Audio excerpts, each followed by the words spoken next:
मित्रों, इस संसार में बहुत से लोग ऐसे हैं जो अच्छे कर्म करते हैं और बहुत से ऐसे भी लोग हैं जो बुरे कर्म करते हैं और मनुष्य को अपने कर्मों का फल भुगतना ही पड़ता है। मित्रों, मनुष्य का जीवन अनगिनत रहस्यों से भरा होता है। इन्हीं रहस्यों में से एक है पुनर्जन्म। मनुष्य का जीवन पूर्व जन्म कर्मों के सिद्धांत से जुड़ा है।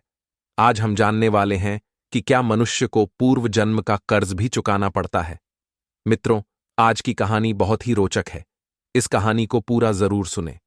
मित्रों, एक बार माता पार्वती भगवान शिव जी से पूछती हैं, हे प्रभु, मैं जानना चाहती हूं कि क्या पृथ्वी लोक पर मनुष्यों को पूर्व जन्म का कर्ज भी चुकाना पड़ता है और मृत्यु के बाद मनुष्य की आत्मा अपने साथ वह कौन कौन सी चीजें हैं जो साथ लेकर जाती है तथा उन सभी का प्रभाव मनुष्य के मृत्यु के बाद किस तरह से रहता है। मित्रों, तब भगवान शिव जी कहते हैं, हे देवी, आज आपने समस्त मानव जाति के कल्याण के लिए अत्यंत महत्वपूर्ण प्रश्न किए हैं। हे देवी, यह सत्य है कि इंसान को अपने पूर्व जन्म का कर्ज चुकाना ही पड़ता है और मृत्यु के बाद भी कुछ ऐसी चीजें हैं जो आत्मा के साथ में ही रहती हैं और उनका प्रभाव मनुष्य के दूसरे जन्म पर भी पड़ता है। तब माता पार्वती पूछती हैं, हे प्रभु, कैसा कर्ज होता है जो अगले जन्म में भी चुकाना पड़ता है। फिर भगवान शिव जी कहते हैं, हे देवी, आज मैं आपको एक कथा सुनाता हूं। आप इस कथा को ध्यान से पूरा सुनेंगी तो आपको आपके सभी प्रश्नों के उत्तर अवश्य ही मिल जाएंगे कि पूर्व जन्म का कर्ज क्यों चुकाना पड़ता है। मित्रों, इस कथा को जो भी ध्यान से सुनता है उसके सभी दुख दूर हो जाते हैं। इसलिए इसे पूरा ध्यान से जरूर सुने और जो भी भगवान शिव जी को सच्चे दिल से मानता है वह कमेंट में हर हर महादेव जरूर लिखें। भगवान शिव जी कहते हैं, हे देवी, एक समय की बात है, मगध देश में दिवाकर नाम का एक पंडित रहता था। उसकी पत्नी का नाम महिमा था। दिवाकर का जन्म गरीब घर में हुआ था, इसलिए वह अत्यंत गरीब था, परंतु वह अत्यंत बुद्धिमान और मेहनती था। जब दिवाकर में एक खास बात यह थी कि उसे धन का लालच नहीं था। फिर अपनी मेहनत के दम पर उसने धीरे धीरे धन का संग्रह किया, लेकिन अब दिवाकर में परिवर्तन होने लगा। जैसे जैसे उसके पास धन का संग्रह होने लगा, वैसे वैसे वह दिन रात उस धन को बढ़ाने की चिंता में डूबा रहता। उसकी पत्नी महिमा भी धन की अत्यधिक लालची स्त्री थी। भगवान शिव जी कहते हैं, हे देवी, आप तो जानती ही हैं कि इंसान के पास कितना भी धन हो जाए वह उसके लिए कम ही रहता है। उसके अंदर धन की इच्छा बढ़ती ही जाती है। दिवाकर अब ऐसा सोचता था कि वह कुछ ऐसा करे कि जिससे कुछ ही दिनों में धन में हजारों गुना बढ़ोतरी हो जाए। भगवान शिव जी कहते हैं, हे देवी, पहले दिवाकर धन को चंचल और हाथ का मैल समझता था और कहता था, धन का क्या है, वह तो हमेशा आता जाता रहता है। लेकिन तब वह बेवकूफ था।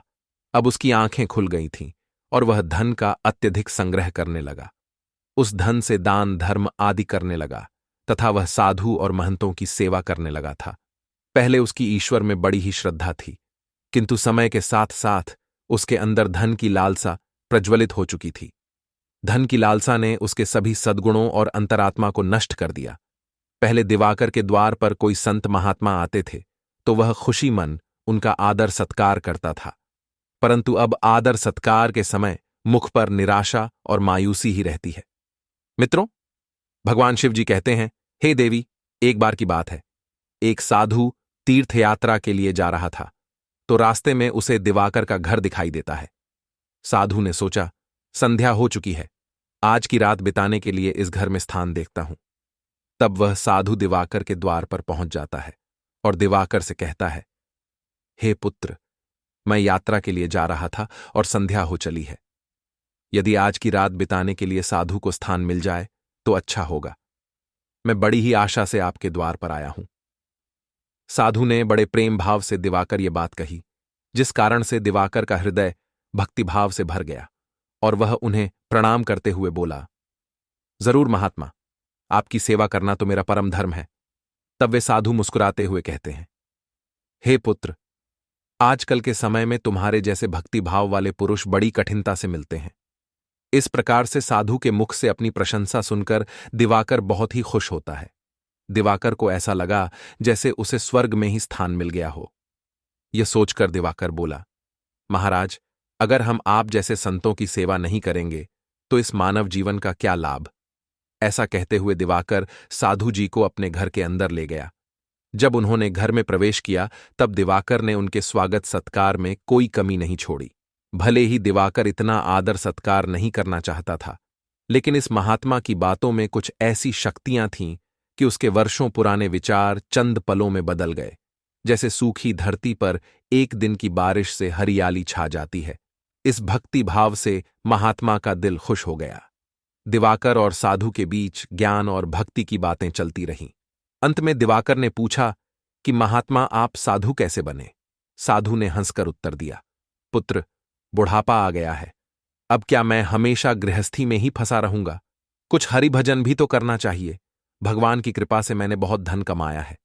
मेरे 4 पुत्र हैं और एक कन्या भी है। अब सारी धन दौलत उन्हें बांट दी है और अब तीर्थ यात्रा को जा रहा हूं। फिर कुछ समय के पश्चात दिवाकर ने साधु से पूछा, तो आपने अपना सब कुछ बच्चों को दे दिया या अपने पास भी कुछ रखा है? तभी साधु ने उत्तर दिया, बेटा, मेरे हाथ में जो यह लाठी देखते हो यह अंदर से खोखली है। इसमें मैंने 1000 स्वर्ण की मुद्राएं डाल रखी हैं। यात्रा में कभी कभी धन की आवश्यकता भी पड़ जाती है। यह कहते कहते साधु को नींद लग गई, लेकिन दिवाकर की आंखें जाग रही थीं और यह सारी बातें उसकी पत्नी महिमा ने भी सुनी तथा जान ली थीं। अब रात्रि का पहला पहर बीत गया था। वह बार बार महात्मा की लाठी को देख रहा था और मन ही मन कुछ सोच रहा था। अब उसके अंदर लोभ की माया का संचार हुआ, किंतु उसकी अंतर आत्मा इस घृणित कार्य को करने से रोक रही थी। किंतु वहीं मन की दुष्ट आत्मा सुवर्ण मुद्राएं पाने की जिद पर अड़ गई। कुछ समय तक इस संघर्ष में ही उसके मन का बुरा हाल हो चुका था कि तभी उसकी पत्नी उसके पास आकर बैठ जाती है और कहती, हे स्वामी, आप किस गहरी चिंता में डूबे हैं? क्या आप भी वही कुटिल मंशा सोच रहे हैं जो मैं सोच रही हूं? इस महात्मा ने तो अपनी खूब सेवा करवा ली है, अब इन्हें कुछ तो हर्जाना भरना पड़ेगा। तब दिवाकर कहता है, महिमा, मेरे मन में बड़ी ही दुविधा हो रही है। हमारा कर्तव्य है कि अतिथि की सेवा करें, किंतु अगर हम इनके धन को चुराते हैं तो पाप होगा। शायद हमें ऐसा नहीं करना चाहिए। तब उसकी पत्नी कहती है, अजी, आप कैसे फिजूल की बातें कर रहे हो? इस महात्मा की उम्र ढल चुकी है और क्या पता कब यह मृत्यु को प्राप्त हो जाए। वैसे भी अब यह अनाथ है और अपना अंतिम समय बिताने हेतु तीर्थ यात्रा जा रहे हैं। आप अपने मन को मत रोको और इन स्वर्ण मुद्राओं को ले लो। मुझे लगता है ईश्वर भी यही चाहते हैं। इसी कारण से यह महात्मा हमारे यहां पधारे हैं और जो बात सबसे गुप्त रखनी चाहिए उसे ही आपको बता दी है। तब दिवाकर अपनी पत्नी से कहता है, ठीक है मित्रों, भगवान शिव जी कहते हैं, हे देवी, अंततः लोभ ने धर्म को हरा दिया। दिवाकर और महिमा ने लाठी से स्वर्ण मुद्राएं निकाल लीं और उसकी जगह लोहे की मुद्राएं डाल दी। अगले दिन प्रातः सुबह महात्मा दिवाकर और उसकी पत्नी की विनम्रतापूर्वक आज्ञा लेकर अपनी अगली यात्रा के लिए तैयार हो गए। किंतु अभी भी दिवाकर का दिल धड़क रहा था। उसे डर था कि कहीं साधु को शक न हो जाए। इस ख्याल से उसका चेहरा पीला पड़ता जा रहा था, लेकिन महात्मा को इस बात की कोई खबर ही नहीं थी। वे तो हंसते हुए बातें कर रहे थे और रात की मेहमान नवाजी के लिए बार बार धन्यवाद दे रहे थे। अपितु जाते समय दिवाकर ने कहा, महात्मा जी, मेरे यहां संतान नहीं है। कृपया भगवान से प्रार्थना करें कि हमारे यहां संतान हो जाए। वैसे तो हम पापी हैं, हमारी प्रार्थनाएं का कोई असर नहीं हो सकता, किंतु आप तो महात्मा हैं, भगवान आपकी बात जरूर सुनेंगे। तभी मंद मुस्कान के साथ महात्मा ने उत्तर दिया, सुनेंगे या नहीं यह तो वही जाने, लेकिन मैं तुम्हें आशीर्वाद देता हूं कि भगवान तुम्हें संतान दे। इतना कहकर वे महात्मा वहां से चले गए। मित्रों, भगवान शिव जी कहते हैं, हे देवी, अब जैसे दिवाकर के सिर से एक बड़ा बोझ हट गया था, उसे ऐसा लगा जैसे महात्मा के जाने के साथ ही उसके दिल से एक पत्थर हट गया हो। किंतु वे दोनों पति पत्नी इस चोरी के फल से नहीं बच सकते थे। यह बात दिवाकर का मन और मस्तिष्क भी अनुभव कर रहे थे, परंतु वह इस चोरी के प्रकट होने से वे बहुत डरते थे। चोरी का प्रकट होना प्रत्यक्ष था, हे देवी, किंतु उसका फल भविष्य के किसी पर्दे में चुपचाप छिपकर सही अवसर की प्रतीक्षा में था। हे देवी, मनुष्य वर्तमान समय के सामने भविष्य की परवाह नहीं करता है। वहीं दूसरी ओर जब वे महात्मा तीर्थ यात्रा में पहुंचे तो उनका हृदय अत्यंत प्रसन्न हो गया। यहां साधु संतों को देखकर ऐसी प्रसन्नता हुई मानो उन्हें सभी देवताओं के साक्षात दर्शन हो गए हो। उनका मन ईश्वर भक्ति में लीन हो गया। फिर अगले दिन उन्होंने उस मंदिर के मुख्य रसोइये को बुलाकर कहा, महाराज, मैं यहां दर्शन हेतु आने वाले सभी यात्रियों के लिए अन्नदान करना चाहता हूं, और अब यहीं एक मेरी इच्छा बाकी है। कृपया आप हमें बताएं कि सभी लोगों के भोजन तथा निवास और वस्त्र दान के लिए कितना खर्च हो सकता है। तभी उस व्यक्ति ने कुछ हिसाब करते हुए बताया कि महाराज, अन्नदान, निवास और वस्त्रदान और अन्य सभी प्रकार के कार्यों के लिए कुल 800 सुवर्ण मुद्राएं लग सकती हैं तथा 50 से 100 कम अधिक भी लग सकती हैं। क्या आपके पास इतना ज्यादा और पर्याप्त धन है? साधु जी कहते हैं, ठीक है, मैं इसका प्रबंध करता हूं। आप बस कल के सभी कार्यक्रमों का आयोजन करो। यह कहकर वे गंगा स्नान के लिए चले गए। फिर अगले दिन उनके कहे अनुसार उस रसोई ने पूरा आयोजन किया। तीर्थ यात्रा के परिसर में बड़ी ही धूमधाम और खुशी के साथ अन्नदान, वस्त्रदान, भजन आदि कार्यों को संपन्न किया। वहां मौजूद सभी लोग देखकर खुशी से कहने लगे, महात्मा स्वयं गरीब होकर कितने ही दयावान हैं, और जिनके पास धन की कोई कमी नहीं होती है। वे व्यर्थ के दिखावे बाजी में लुटा देते हैं, बेटों के विवाह पर उड़ा देते हैं, परंतु धर्म की राह पर एक कौड़ी भी खर्च नहीं करते। यह एक नेक दिल मनुष्य है जिसने अपना धर्म समझा और धर्म के सामने धन का मोह नहीं देखा। तब अपनी प्रशंसा सुनकर महात्मा के खुशी का कोई ठिकाना न रहा। उनका हृदय आनंद से भर प्रसन्न हो रहा था। किंतु हे देवी, वहीं दूसरी ओर उसका भाग्य रो रहा था। जब संध्या हुई, महात्मा ने एकांत में लाठी को खोलकर देखा तो लाठी के अंदर लोहे सिक्के के देखकर उसका हृदय कांप गया।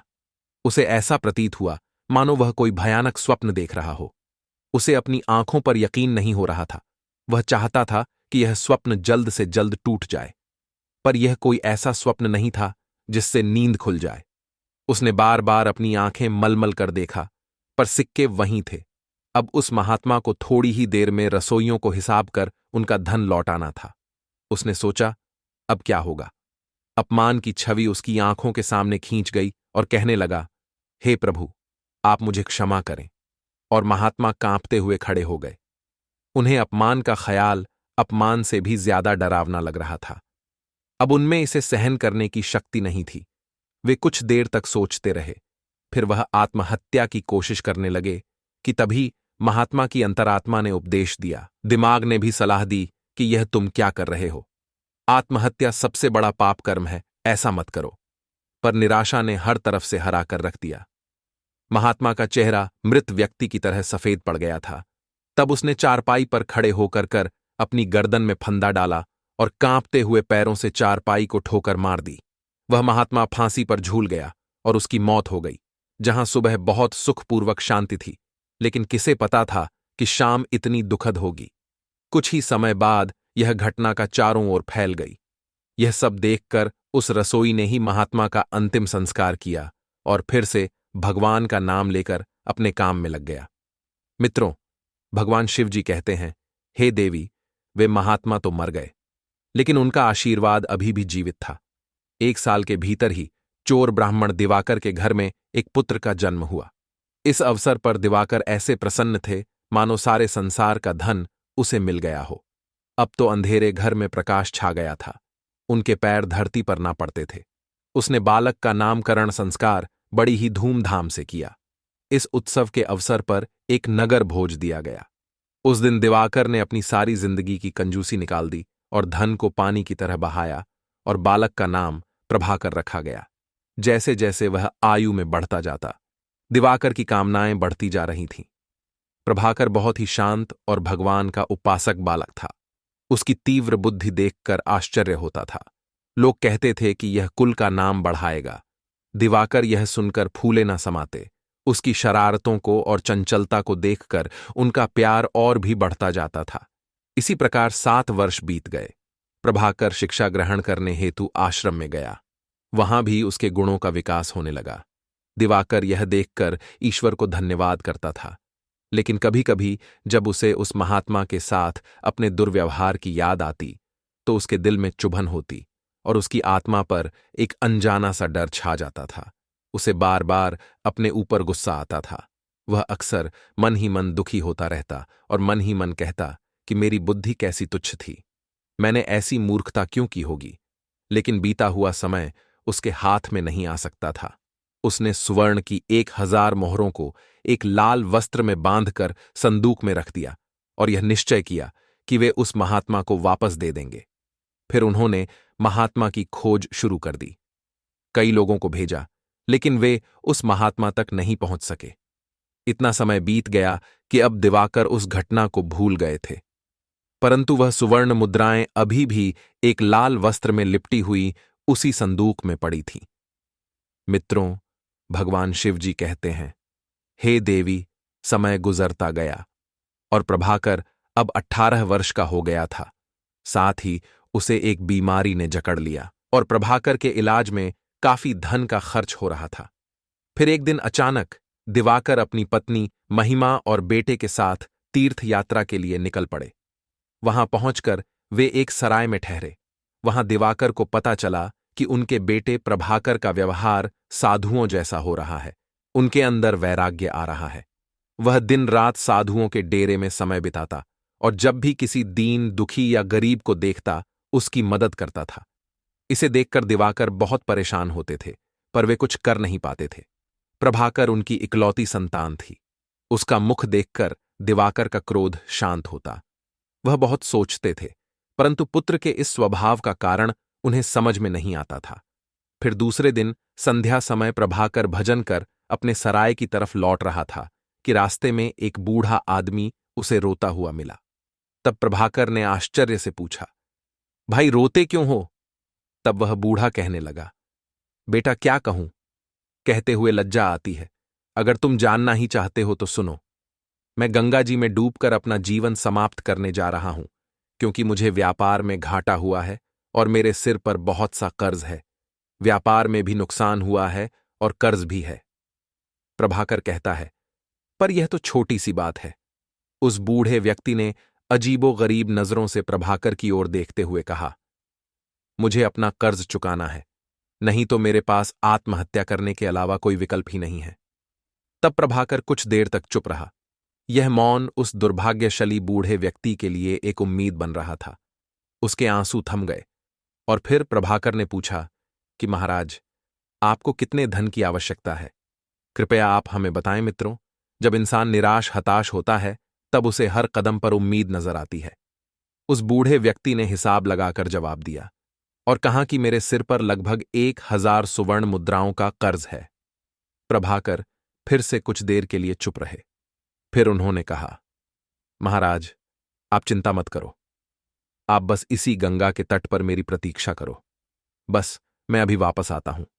आपके लिए मैं कहीं से धन का संग्रह कर ले आता हूं। तब बूढ़े आदमी ने कहा, बेटा यहीं पास में ही मेरी एक धर्मशाला है, तुम वहीं आ जाओ। उसी समय प्रभाकर भागते हुए वापस सराय में आ पहुंचे। उस समय उसके हृदय में हलचल सी मची हुई थी। उसका चित्त व्याकुल था। वह चाहता था कि जितनी जल्दी हो सके बूढ़े बाबा का संकट दूर कर दें। उसकी दिव्य शक्ति ने विश्वास दिला दिया था कि इस बूढ़े बाबा की सहायता करना मेरा धर्म है। वह एक विशेष भावुकता के साथ अपने सराय पर पहुंचा। तब उसके माता और पिता दोनों कहीं बाहर गए हुए थे। अब प्रभाकर का रास्ता साफ हो गया था। उसने संदूक पर जो ताला लगा हुआ था उसे एक पत्थर से तोड़ दिया, फिर से संदूक को खंगालना शुरू कर दिया। निराशा ने अपनी जगह बना ली थी, लेकिन आशा ने बंधन बांध दिए थे। तभी अचानक प्रभाकर के हाथ में वह लाल वस्त्र आ गया। उसने उसे कांपते हाथों से खोला और उनका दिल कमल की तरह खिल उठा। उस रुमाल में पूरी 1000 सुवर्ण मुद्राएं थीं। यह वही सोने की मुद्राएं थीं जिसे उसके पिता ने कभी एक महात्मा से चुराया था। जब मुद्राओं की गिनती की तो वे पूरी 1000 ही निकली। प्रभाकर का दिल प्रसन्नता से भर गया और उसने वह मुद्राएं अपनी जेब में डाली और वस्त्र को वापस संदूक में रख दिया तथा अति उत्साह के साथ उसी बूढ़े बाबा के पास जा पहुंचा और उन्हें वह मुद्राएं दी। मित्रों, भगवान शिव जी कहते हैं, हे देवी, आपके पहले प्रश्न के अनुसार हर व्यक्ति को पूर्व जन्म का कर्ज चुकाना ही पड़ता है। यह वही रसोई बूढ़े बाबा हैं जिन्होंने उस महात्मा का अन्नदान और भंडारे का आयोजन किया था। किंतु उनके आत्महत्या करने के कारण इनके ही धन की हानि हुई थी। और प्रभाकर वही महात्मा है जो दिवाकर के घर में जन्म लेकर अपना कर्जा चुकाकर मुक्त हुआ है। हे देवी, अब आगे सुनो। होनी को कुछ और ही मंजूर था। जब प्रभाकर वापस लौटा तो उसके मन में एक अनोखी शांति थी, मानो कि उसका जन्म इसी कार्य को पूर्ण करने हेतु हुआ था। अब उसकी बीमारी ने उसके ही प्राणों की आहुति ली।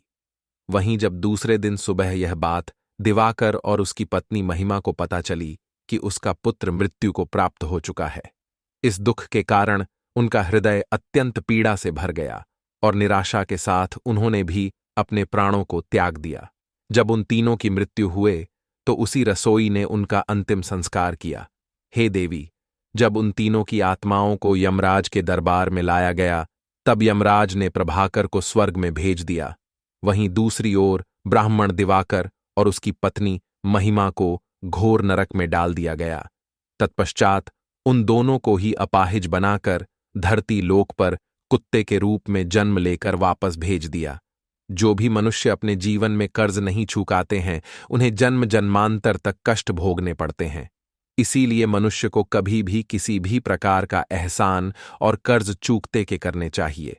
मित्रों, भगवान शिव जी कहते हैं, हे देवी, आपके दूसरे प्रश्न के अनुसार मृत्यु के पश्चात भी 5 ऐसी चीजें हैं जो शरीर का साथ नहीं छोड़ती हैं और मृत्यु के पश्चात भी उस आत्मा के साथ ही रह जाती है।